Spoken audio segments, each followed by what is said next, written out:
So hi guys, നമ്മൾ ഒത്തിരി കാലത്തിന് ശേഷം ഒരു വീഡിയോ ചെയ്യുകയാണ്.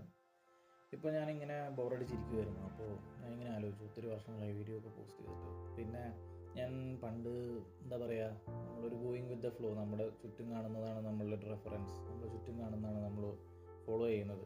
സോ ഇപ്പം ഞാൻ വെറുതെ ഒരു വീക്കെൻഡ് ബോറടിച്ചിരുന്നപ്പോൾ ഞാനിങ്ങനെ ആലോചിക്കുമായിരുന്നു, നമ്മൾ ഓരോ ആവശ്യങ്ങൾക്കായിട്ട് നമുക്ക് ടെക് റിലേറ്റഡ് ആയിട്ട് എന്തെങ്കിലും ഒരു ഡൗട്ട് വരുമ്പോഴോ അല്ലെങ്കിൽ എന്തെങ്കിലും ഒരു ഡൗട്ട് വരുമ്പോൾ ഇപ്പോൾ നമ്മൾ കൂടിപ്പോയി എന്താ ചെയ്യുക, യൂട്യൂബ് ചെയ്യുക, അല്ലെങ്കിൽ ChatGPT യൂസ് ചെയ്യുക, അല്ലെങ്കിൽ ഏതെങ്കിലും ഒരു ഫോറിൻ കണ്ടൻറ്റ് അല്ലെങ്കിൽ അതർ ലാംഗ്വേജ് കണ്ടൻറ്റ് റെഫർ ചെയ്യുക, അങ്ങനെയൊക്കെ ആയിരിക്കും ഫിക്സ് ചെയ്യുക. അപ്പോൾ ഞാൻ ഓർത്തു, ഞാൻ കടന്നു പോകുന്ന സാധനങ്ങൾ rather than the point of creating A new content, ഒരു സെർച്ച് നോക്കി അല്ലെങ്കിൽ ആൾക്കാർക്ക് വേണ്ടത് എന്താണെന്നുള്ളത് അന്വേഷിക്കുന്നതിലുപരി ഞാൻ റെഫർ ചെയ്ത് പോകുന്ന കാര്യങ്ങൾ നമ്മളിപ്പോൾ 5 കൊല്ലം മുമ്പ് എന്തെങ്കിലും ടിപ്പ് റെഫർ ചെയ്തിട്ട് പിന്നെ നോക്കിയിട്ടുണ്ടെങ്കിൽ നമ്മൾ മറന്നു വരുന്നുണ്ട്.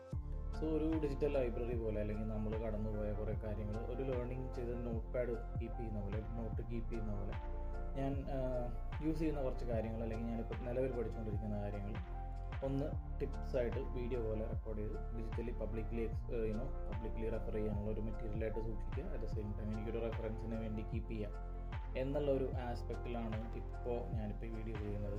സോ മേ ബി നിങ്ങൾ തമ്മിൽ ശ്രദ്ധിച്ചിട്ടുണ്ടാവും, എൻ്റെ ഒരു വിൻഡോസിൻ്റെ പഴയ ലാപ്ടോപ്പ് ഉണ്ട്. അപ്പോൾ പഴയ ലാപ്ടോപ്പുകൾ നമ്മൾ അപ്ഗ്രേഡ് ചെയ്യാതെ, അല്ലെങ്കിൽ സ്റ്റാർട്ടപ്പിൽ ഒരുപാട് സ്ലോ വരുന്ന ലാപ്ടോപ്സും കാര്യങ്ങളൊക്കെ ഉണ്ട്. അപ്പോൾ അതൊന്ന് എങ്ങനെ നമുക്ക് ചെറിയ ഒരു ടിപ്സ് യൂസ് ചെയ്ത് ഫാസ്റ്റ് അപ്പ് ചെയ്യാം. ഇത് നമുക്ക് ഒരു ഡെയിലി രാവിലെ അല്ലെങ്കിൽ ഡെയിലി നമ്മൾ ആദ്യമായിട്ട് ലാപ്പ് ഓൺ ചെയ്യുമ്പോൾ നമുക്കിത് യൂസ് ചെയ്യാവുന്ന ഒരു ടിപ്പാണ്. സോ നിങ്ങൾ യൂസ് ചെയ്യേണ്ട ബട്ടൺസ് അങ്ങനെയൊക്കെ, വിൻഡോസിൻ്റെ ബട്ടൺ നിങ്ങൾ കാണും, വിൻഡോസ് +R ഫോർ റാബിറ്റ്, ആ ബട്ടൺ പ്രസ് ചെയ്യുക.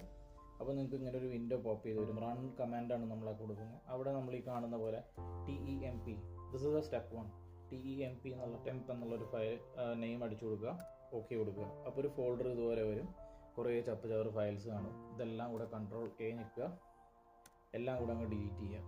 കുറച്ച് ഐറ്റംസ് പോകത്തില്ല, അത് കറൻ്റ്ലി യൂസിലിരിക്കുന്ന ടെമ്പററി ഫയൽസ് ആയിരിക്കും. അത് സ്കിപ്പ് കൊടുക്കുക, ആ ടിക്ക് ബോക്സ് കൊടുത്ത് സ്കിപ്പ് കൊടുക്കുക. ഇതാണ് ഫസ്റ്റ് ടിപ്പ്. ഇനിയുള്ളത് സെയിം റിപ്പീറ്റേഷൻ ആണ്, കമാൻഡ്സ് മാത്രമേ വ്യത്യാസമുള്ളൂ. ഒന്നും കൂടെ വിൻഡോസ് R നിൽക്കുക, ആ ടെമ്പിൻ്റെ അപ്പുറത്ത് ഇപ്പുറത്ത് 2% സിമ്പിൾ കാണാൻ പറ്റും ഈ വീഡിയോയിൽ. ഞാൻ സ്ക്രീനിൻ്റെ സെൻറ്ററിലോട്ട് കൊണ്ടുവന്ന് വെച്ചിട്ടുണ്ട്. ഇതങ്ങ് പ്രസ് ചെയ്യുക. അപ്പോഴും ഇതുപോലെ കുറേ ഫയൽസ് വരും. എല്ലാം സെലക്ട് ചെയ്യുക, ഡിലീറ്റ് ചെയ്യുക. കുറേ പോകത്തില്ല, ടിക്ക് ബോക്സ് കൊടുക്കുക, സ്കിപ്പ് ചെയ്യുക, പോകുന്നത്രയും പോട്ടെ എന്നുള്ള രീതിയിൽ അതങ്ങ് തട്ടുക. ഇനി ഒന്നും കൂടെ വിൻഡോസ് R നിൽക്കുക, എന്നിട്ട് അടുത്ത കോഡ് പ്രിഫെച്ച്, ഇവിടെ സ്പെല്ലിംഗ് ഉണ്ട്, PREFETCH, അതങ്ങ് പ്രസ് ചെയ്യുക, ഓക്കെ കൊടുക്കുക. ഇവിടെ ഒരു കമാൻഡ് പെർമിഷൻ ഇല്ല എന്നൊക്കെ പറഞ്ഞ ഒരു കാര്യമാക്കണ്ട, ഒന്നും സംഭവിക്കാൻ പോകുന്നില്ല. കണ്ടിന്യൂ കൊടുക്കുക, Ctrl+A ഫുള്ള് ഡിലീറ്റ് ചെയ്യുക. ഒത്തിരി ഫയൽ നമുക്ക് റിമൂവ് ആയി കിട്ടിയിട്ടുണ്ട്. നമുക്ക് വേണമെങ്കിൽ ഒന്ന് കണ്ടന്റ് നോക്കാം, സ്കിപ്പ് ചെയ്ത് ബാക്കി ഫയൽ സ്കിപ്പ് ചെയ്യുക. ഇനി റീസൈക്കിൾ ബിൻ വരിക. എന്താണ് റീസൈക്കിൾ ബിന്നിൻ്റെ അവസ്ഥ എന്ന് ഓപ്പൺ ചെയ്ത് നോക്കുക, എത്ര ഫയൽ ഉണ്ടെന്ന് നോക്കുക, പ്രോപ്പർട്ടീസ് എടുത്ത് നോക്കുക.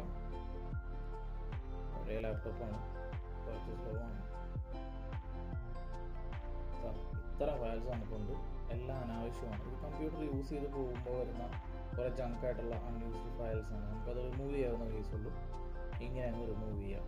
സോ ഒരുപാട് MB അങ്ങ് ക്ലിയർ ആയിട്ടുണ്ട്. ഇത് സ്റ്റോറേജ് അല്ല ആക്ച്വലി ക്ലിയർ ചെയ്ത്, നമ്മുടെ RAM പോലുള്ള ടെമ്പററി സ്റ്റോറേജിലാണ് ഇത് ഒക്യുപ്പൈ ചെയ്യുക. അതുകൊണ്ടാണ് നമ്മുടെ കമ്പ്യൂട്ടർ കുറേ കൂടെ ലാഗ് ആവുന്നത്. സോ ഇതൊന്ന് ചെയ്ത് കഴിഞ്ഞാൽ തന്നെ നമുക്ക് കുറച്ചുകൂടെ യൂസേജ് ഫാസ്റ്റായി കിട്ടുന്ന പോലെ തോന്നും. സോ ഇത്രയേ ഉള്ളൂ ഈ ചെറിയ വീഡിയോ. നിങ്ങൾക്കത് ഇഷ്ടമായെന്ന് വിചാരിക്കുന്നു. And it's more about like, ചിലപ്പോൾ ഇതൊക്കെ നിങ്ങൾക്ക് ഓൾറെഡി അറിയുന്നവരുണ്ടാവാം, ചിലപ്പോൾ ഈ 3 ടെക്നിക്കിലുപരി വേറൊരു ടെക്നിക്ക് അറിയാവുന്ന ആളുണ്ടാവും. If you come across this, please feel free to post that in the comments. And yes, ഇത് എപ്പോഴെങ്കിലും നിങ്ങൾ കാണാനിടയാവുകയാണെങ്കിൽ, ഇതെപ്പോൾ നിങ്ങൾ കാണുന്നു, അല്ലെങ്കിൽ ഞാനിത് ലിങ്കിൽ ഷെയർ ചെയ്യുകയൊന്നും ചെയ്യുന്നില്ല, ജസ്റ്റ് നിങ്ങൾ കാണാനിടയാവുന്നുണ്ടെങ്കിൽ നിങ്ങളിത് ട്രൈ ചെയ്ത് നോക്കിയിട്ട് നിങ്ങൾക്ക് വർക്കായിട്ടുണ്ടെങ്കിൽ ഫീഡ്ബാക്ക് അറിയിക്കുക. Thanks for watching.